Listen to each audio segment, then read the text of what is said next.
Hello and welcome.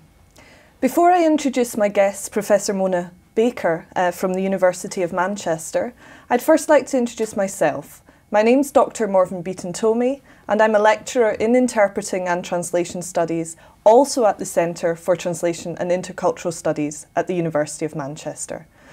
Mona, I'd like to talk to you today about the second edition of In Other Words.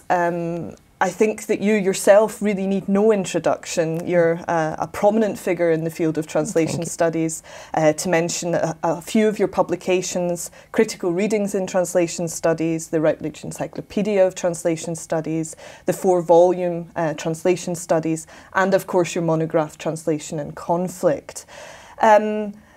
Second edition of In Other Words, what prompted you to bring out another edition of the 1992 book?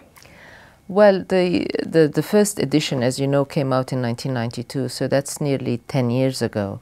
It's a long time in the life of a discipline. Much has changed during that period.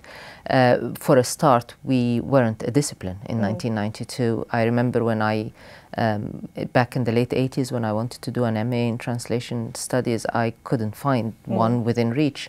Today, just about every institution around the world offers several different MAs in translation and interpreting. So today we are a discipline, and that's a major change.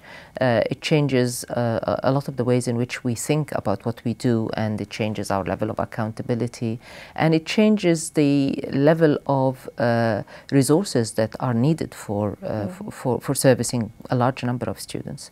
And so, encouraged by Routledge, by the publisher, I decided to revisit what I did 10 years ago and to try and bring it more in line with what was happening today, both in the discipline and also in the professional world of translation and interpreting.